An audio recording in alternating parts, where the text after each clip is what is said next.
This is Adam Gray on 6 for 6 with Aeneas.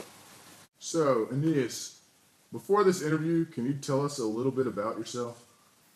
Well, I sprung from Achaeus and Venus. For those who didn't know, I am the cousin of Priam. I am a true Roman, born on Mount Ida. In my free time, I love to read and write poems. Throughout this interview, you will find that I'm a very loving, gay person. Okay, how did you feel when the gods told you to leave the city, knowing everything would be destroyed and that you couldn't stand and fight? Well, at first, I felt like a coward running with my head between my legs, knowing that everything would get destroyed. I would rather die in honor fighting for my city. After the gods came up, I got my father and left. But halfway out of the city, I heard the cries. I wanted to run back and fight and kill the Greeks for what they were doing. I am sure losing your family must have been horrible. When you got out of the city with your father, were you relieved to be out knowing you could start over? What was going through your mind? I would have loved to stay and fight, but I realized the gods had spared my life out of anyone in the city. They gave me a chance to start over with my beloved father. I couldn't ask any more of the gods. Look at where I am in history, thanks to the gods. When I was running out, I felt as if I was almost stabbing all of my people in the back. Now I've realized that it was just for the good of my people. I don't know, Adam. Do you think I did the right thing? Yes, you made the best choice at the time. Listening to the gods and getting your father out of there, you did the right thing. We would like to thank you for your time, Aeneas. I know on this show they gave us a limited time, but I wish we had more. Thank you for having me, Adam. It's been a pleasure talking with you.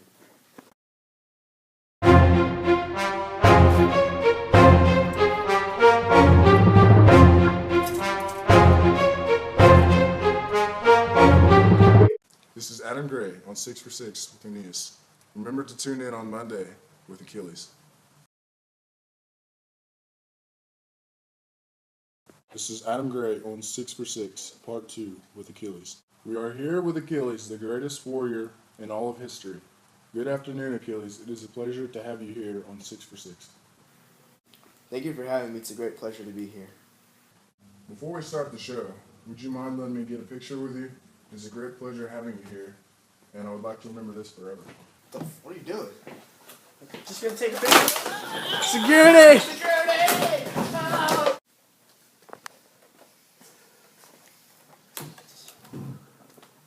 It's alright. It's just a phone, just a misunderstanding.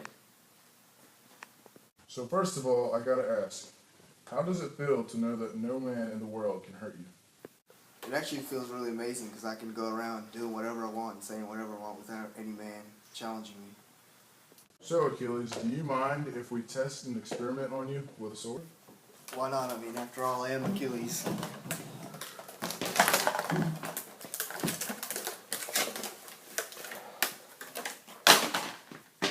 Oh, are you serious? Why would you do that?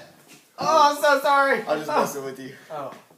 So Achilles, can you tell us how you became immortal? Well, when I was a little boy, my mom took me to the river of Styx and dipped me in by my ankle. What was going through your mind when the king said he would take your war prize? Him taking my war prize meant war, and I would stop at nothing to get her back. After finding out that Hector had killed your cousin, you were filled with rage and joined the war.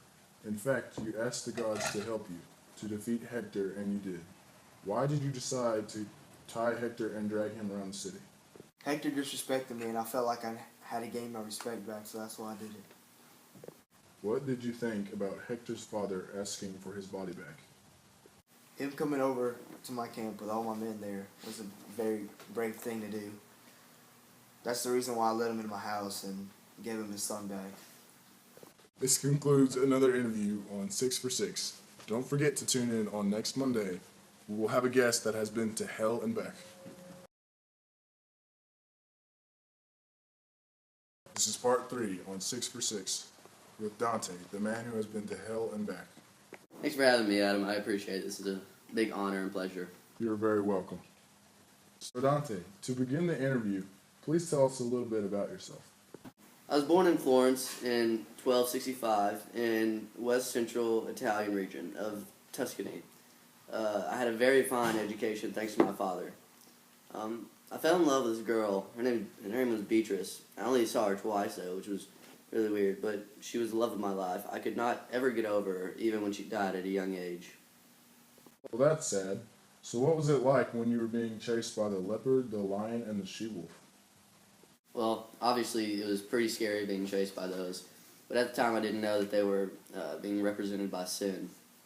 And I just ran for a while. I was really scared. Then Virgil came up and saved me. So Virgil saved you. How did you feel when you met him?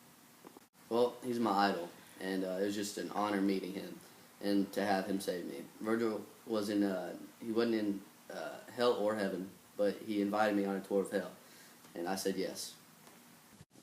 What were the levels of hell? Levels of hell were first it was limbo, then the people that lust, and then gluttons, then the greedy, and then the wrathful, then the heretics, the violent, frauds, and finally betrayers. What was the punishment for the people in limbo? Well, their life in hell sucked. They were being constantly bitten and stung by bugs. This represented that they were moving all the time because in real life they didn't move and they didn't make decisions. In the final level of hell, what happened? Who was down there? There were only 3 people in the final level of hell: Judas, Brutus, and Cassius. They were being eaten by a 3-headed beast. It was very cold and it was all ice. So Dante, do you think the punishments fit the crime? Of course I do. I wrote the book, and that's what I thought fit, and so did everybody else. Well, it was a pleasure having you, Dante. Well, thank you. It was a pleasure to be here. This is Adam Gray on 6 for 6. Thanks for watching.